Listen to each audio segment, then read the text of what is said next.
আমি মেঘ মুক্ত আকাশ দেখেছি তারা ভরা। মেঘ মুক্ত আকাশ দেখেছি তারা ভরা। তেমনি আমার হৃদয় ভরে দাও, তেমনি আমার হৃদয় ভরে দাও তোমার রহম দ্বারা। আমি মেঘ মুক্ত আকাশ দেখেছি তারা ভরা। মেঘ মুক্ত আকাশ দেখেছি তারা ভরা।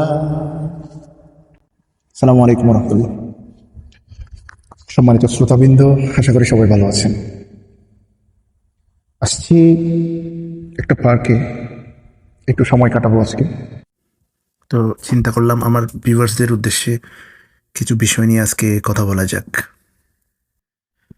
আমরা প্রতিনিয়ত কতই ব্যস্ত থাকি, তাই না? কখনো কি একটু থমকে দাঁড়িয়ে চারপাশটা দেখেছি? আল্লাহর সৃষ্টি কত সুন্দর, কত নিখুঁত। এক এক দেশের মাটির গন্ধ আলাদা, আর তার চেয়েও আলাদা সেখানকার প্রকৃতি। আপনি যখন এক দেশ থেকে অন্য দেশে যাবেন, তখন দেখতে পাবেন গাছপালার এক অদ্ভুত বৈচিত্র্য। কোথাও আকাশছোঁয়া, কোথাও মাইলের পর মাইল বিস্তৃত সবুজ চরণভূমি, আবার কোথাও বরফের চাদরে ঢাকা সাদা গাছ। একটু ভাবুন তো, যিনি এই বিশাল পৃথিবীর বুকে এক এক অঞ্চলে এক এক রকম জলবায়ু আর প্রকৃতির রং ছড়িয়ে দিয়েছেন, তিনি কত বড় শিল্পী। এই বৈচিত্র্য আমাদের চোখকে যেমন জোড়ায়, তেমনি মনকে আল্লাহর প্রতি কৃতজ্ঞতায় জড়িয়ে দেয়, তাই না? দেখুন, কত বিস্তৃত এলাকা, কত শান্ত পরিবেশ, কত সুন্দর আল্লাহর জমিন, যেখানে শান্তি আর শান্তি। আমরা কি আল্লাহর প্রতি একটু কৃতজ্ঞতা স্বীকার করি? প্রকৃতির এই সৌন্দর্যে সুরের জাদু ঢেলে দেয় পাখিরা। পাখির ডাক, এক এক দেশের পাখির ডাক আলাদা, তাদের গায়ের রং আলাদা। কোনো কোনো পাখির ডানার রং দেখলে মনে হয় কোনো দক্ষ কারিগর যেন নিখুঁত তুলির আঁচড়ে তাদেরকে সাজিয়ে দিয়েছেন। দেখুন তো এই গাছটার প্রতি, তিনি কত বড় শিল্পী, এত সুন্দর করে এই গাছটি বানিয়ে দিয়েছেন, যেখানে দেখলে আমাদের চোখ জুড়িয়ে যায়। আর যখন কোনো বিশাল ঝর্ণার সামনে দাঁড়াবেন, যার পানির গর্জনে চারপাশ কাঁপতে থাকে, তখন নিজের অজান্তেই অন্তর শিউরে ওঠে। বিশাল পর্বতমালা যেন মাটির বুকে পেরেক মেরে রাখা হয়েছে পৃথিবীকে স্থির করে রাখার জন্য। এই পানি, এই পাহাড়, এই মেঘের আনাগোনা, এসবের সামনে দাঁড়ালে মানুষ বুঝতে পারে সে নিজে কতটা ক্ষুদ্র, আর তার সৃষ্টিকর্তা কত অভাবনীয় ক্ষমতার অধিকারী। মুখে তখন কেবল একটি দোয়াই আসে, হে আমাদের প্রতিপালক, আপনি এসব বৃথা সৃষ্টি করেননি, আপনিই পবিত্র।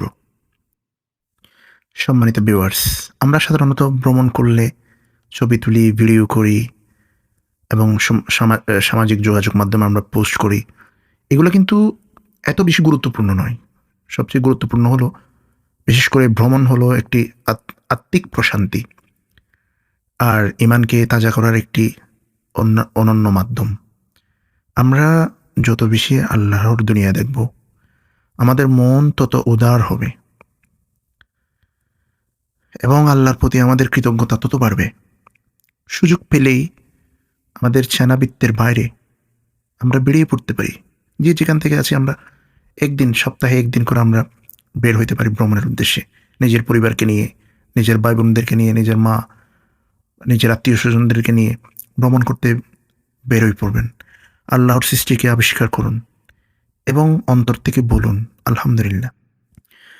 আমরা যখন প্রতিদিনের চার দেয়ালের বন্দি জীবন আর কংক্রিটের জঙ্গল থেকে একটু মুক্তি চাই, তখন পার্কই হয়ে ওঠে আমাদের সবচেয়ে কাছের আশ্রয়।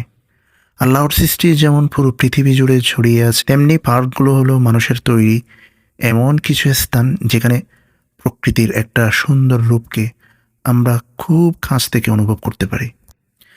আবার আমি যদি অন্যভাবে বলি, একটি বড় শহরের জন্য এই পার্কগুলো ঠিক তেমন কাজ করে যেমনটা আমাদের শরীরের জন্য ফুসফুস করে। সারাদিনের গাড়ির ধোঁয়া আর দূষণের মাঝে পার্কের শত শত গাছপালা আমাদের দেয় বিশুদ্ধ অক্সিজেন। পার্কের সবুজ গাছ আর বড় বড় গাছের ছায়া শহরের তাপমাত্রা যেমন কমিয়ে রাখে, তেমনি পরিবেশের ভারসাম্য রক্ষা করে।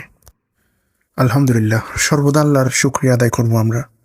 আর সুযোগ পেলেই কোথাও না কোথাও আমরা বেরিয়ে পড়ব, আল্লাহর সৃষ্টি উপভোগ করব। আজকে এতটুকুই। ইনশাল্লাহ পরবর্তী কখনো দেখা হবে। আল্লাহ হাফেজ।